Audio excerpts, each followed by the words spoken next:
Can you do me a favor? Don't do me no favors. You want some great advice? Don't ever take advice. They take your kindness for weakness when you trill, but you nice. To live a greater life, you gotta sacrifice. So I cut off all the people. What is up, Royal Gang? It's your girl Royalty with 2 E's, 101, and I'm back in this thing with y'all with another banger, with another video. And today I'm gonna be switching it up a little bit. Today I'm gonna be talking about the murder of JonBenet Ramsey. Yes, she was 6 years old. She was like a beauty. She used to go into beauty pageants and everything like that. She was born August the 6th of 1990. I was born in 91, so that means she would have been knocking on 30 for sure if she was still alive. She died December the 25th, 1996. That was the day that she died. They found her in her home, in her family home, in the basement. She had been strangled and a blunt force trauma to the skull, which actually caused her skull to become broken. So she had a broken skull, and her official cause of death was asphyxiation and strangulation. All right, let's get into it. So on that night, on the day that she went missing, actually, the day that she went missing, her family, which is her dad is John, her dad is John Ramsey, her mom is Patsy Ramsey. On the day that she went missing, sorry about that, I am back. But like I was saying, on the day that they put the report in for her to be missing, they actually found her 6 hours later in their family home basement. Their home was in Colorado. And basically what they tried to do, well, as far as theories are involved, we're going to talk about that a little later, but they found a ransom note on her body, and it was like a full detailed letter ransom note. Basically, if you guys don't know what a ransom note is, it's like if someone was to come in and kidnap your child, and they were supposed to leave you guys a note and say you got to pay XYZ to get your child back. That's what a ransom note is. One was left for her, but it was a very long and detailed ransom note. I will be posting little clippets of the ransom note throughout me talking about it. Throughout, if you see it, it's gonna pop up right there. Of course, you're gonna see it. But and I will be posting short little clips, short little pictures of details of the case throughout the entire video as well. As I stated, John and Patsy was the mother and father. She also had a brother. His name was Burke. He actually, at one point in time, was considered to be a suspect. Patsy was considered to be a suspect, and so was John. Where did I leave off? Okay. Actually, the body was found in the house 8 hours after she had been reported missing. She died from a broken skull caused from a blow to the head and had been strangled. Okay, yeah, like I said, the official death was asphyxiation and strangulation.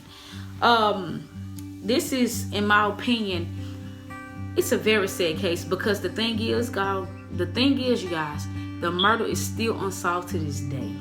After all of the theories, they had two major theories, was the family theory and the intruder theory. Both of those has been canceled out due to lack of DNA evidence. I do want to let you know that there was a guy. His name was John Mark Carr. He was 41 years old. He was an elementary school teacher. They actually found him in Bangkok, arrested him, and that's where he falsely confessed to the murder. He said that he basically drugged her, sexually assaulted her, and killed her. That turned out to not be true, because they did not have enough evidence to link him to that crime at that time. So that leaves us right back to square one, with it being a unsolved case. More details about the case is, however, in 1998, the DA on the case said that there was no DNA to even link the family members to the murder. And yet we are again still unsolved. So the only thing that we are left now with is the fact that an intruder may have done it, or maybe someone that has been in the home previously before, which that leaves us right back to square one with nothing, because you cannot directly identify who actually committed the crime because of the lack of evidence. I will tell y'all this, to support the intruder theory, a boot was left in the basement, an unidentified boot. That means it wasn't John's, Patsy's, or Burke's boot that was in the basement that was found, that they cannot link it to it being anyone else. Far as about the details of the case that I really like, I love unsolved cases. So the fact that it's unsolved, it still leaves the mystery of who did it. You know what I'm saying? Even though it's been years, people still want to know who actually committed the crime. People actually still want to know who took this precious life from this little girl.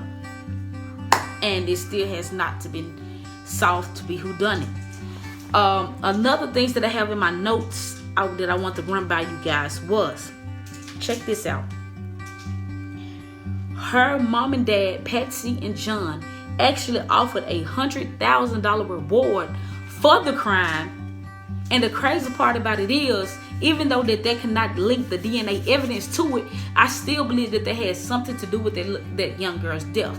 Another theory was that Patsy, which is her mother, Patsy Ramsey, actually struck her to a blow to the head after they said, and this is all about Wikipedia, you guys can go look it up for yourselves, but it is stated that in the theory of the family member death, the family member who actually killed her, they said that Patsy may have struck her across the head with an object after her wetting the bed. That was later to be identified through Burke, that their mother never even touched them. Their mother even never whooped them, had never had to deal with an episode from her like that ever in their whole existence of living. So that aspect is actually canned and trashed out too, which is leave us right back to square one, which is endeavorably sad, because it's like, are you ever going to find out who did it? And by it's been so long ago, the odds of us finding out who did it now is probably going to stay a cold case for a while.